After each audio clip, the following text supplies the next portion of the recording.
விஜய் காவேரிக்கு கால் வீங்கியிருக்குன்னு சொல்லிட்டு அவங்கள சுடு தண்ணியில் காலை வைக்க விட்டுட்டு அவங்களோட காலை இவங்க அமுக்கிக்கிட்டு இருக்க அப்போ கரெக்டாக கிருஷ்ணா விஜய் கிட்ட பேசணுன்றதுக்காக அவங்களோட டோரை நாக் பண்ணுறாங்க. இதை பார்த்த விஜயும் உடனடியாக கிருஷ்ணா கிட்ட வெளியே போய் பேசுகிறாங்க.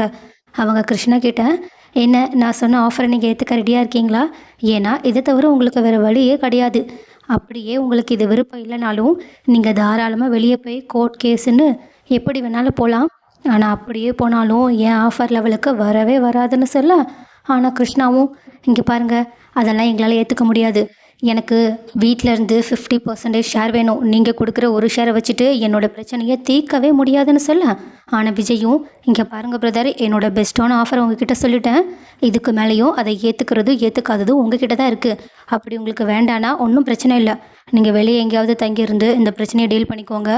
ஆனால் நான் உங்களுக்கு கொடுத்த டைம் முடிஞ்சிருச்சு.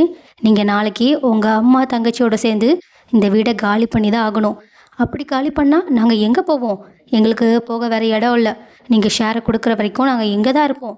அப்போ இதை உள்ளே இருந்து கேட்டுட்டு இருந்த காவேரியும் செம்ம கோவத்தில் உடனடியாக அங்கேருந்து எந்திரிக்க பார்க்க, திடீர்னு அவங்க தண்ணியில் கால் வச்சுருந்தனால கால் வலுவிடுது. அதனால் அவங்க சத்தம் போட, இதை பார்த்துட்டு விஜய் பதறி போய் உள்ளே ஓட, ஆனால் காவேரியும் கொஞ்சம் நிதானமாக எந்திரிச்சு வந்து கிருஷ்ணா கிட்ட சண்டை போட ஆரம்பிக்கிறாங்க. அதை மட்டும் இல்லாமல், டேய் உனக்கெல்லாம் அதை கூட தர முடியாதுடா, போடா முதல்ல இந்த வீட்டை விட்டு வெளியே போடா.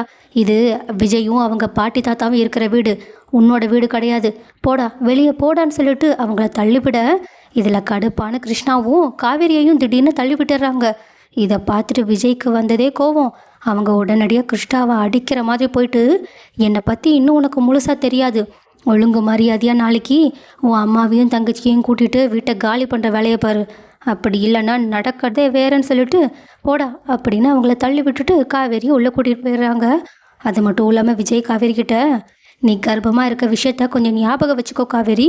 அவன் அப்படி தள்ளி வரான், ஆனால் நீ அவன் முன்னாடி போய் இப்படி நின்றுக்கிட்டு இருக்குன்னு சொல்ல, உடனே காவேரியும் சாரிங்க அப்படின்னு சொல்லிடுறாங்க. ஆனால் கிருஷ்ணாவும் கண்டிப்பாக ஷேர் தர்ற வரைக்கும் அந்த வீட்டை விட்டு போகக்கூடாதுன்ற முடிவோடு இருக்காங்க. அதனால் அடுத்த நாள் கூட நடு வீட்டில் கிருஷ்ணா உட்காந்துக்கிட்டு இருக்க, இதை பார்த்துட்டு தாத்தாவும் பாட்டியும் விஜய்கிட்டையும் காவேரிக்கிட்டேயும் போய் பேச போகிறாங்க. தாத்தா காவேரிக்கிட்ட, இங்கே பாருமா, உங்கள் குடும்பம் கஷ்டத்தில் இருக்குன்னு எனக்கு தெரியும். அதனால் அவங்க எவ்வளோ நாள் வேணாலும் இங்கே தங்கிட்டு போட்டோம். ஆனால் அந்த குடும்பத்தெல்லாம் வீட்டுக்குள்ளே அதிக நாள் வைக்க முடியாதுமா.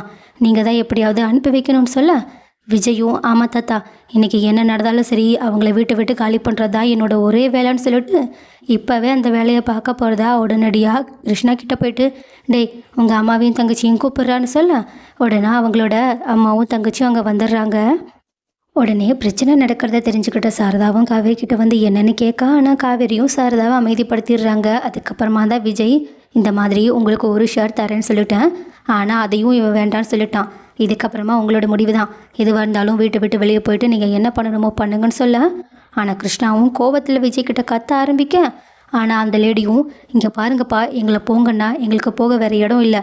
தயவு செஞ்சு நாங்கள் கேட்குற ஷேரை கொடுத்துருங்கப்பா, நாங்கள் அவ்வளோ கஷ்டத்தில் இருக்கோன்னு மறுபடியுமே பேச ஆரம்பிக்க, இதில் சாரதா கடுப்பாயிட்டு அவங்கள மறுபடியுமே திட்ட ஆரம்பிக்கிறாங்க. உடனே நடுவில் பூந்த சாரதாவும் ஆரம்பிச்சிட்டாங்க. இவங்க 2 பேரும் சண்டையை ஆரம்பிச்சிட்டாங்கன்னு சலிச்சுக்க ஆரம்பிக்க, காவேரியும் அவங்களோட அம்மாவை, அம்மா கொஞ்ச நேரம் அமைதியாருமா, அதான் விஜய் பேசிக்கிட்டு இருக்காங்களேன்னு சொல்லிக்கிட்டு இருக்காங்க. ஆனால் இந்த பக்கமும் விஜய் இவங்க ஒரு முடிவுக்கு வரவே மாட்டாங்க. பேசாமல் போலீஸை கூப்பிட்டுடலான்னு அவங்க போலீஸை கூப்பிட்டு இந்த மாதிரி நடக்கிற பிரச்சனையை சொல்ல, உடனே போலீஸும் அவங்களோட குடும்பத்தை விசாரித்து யார் உண்மையாகவே லீகலாக அவங்களோட மேரேஜை ரிஜிஸ்டர் பண்ணியிருக்காங்கன்றதை கண்டுபிடிச்சி சாரதாவோட தலையில் ஒரு இடியவே இறக்கிடுறாங்க.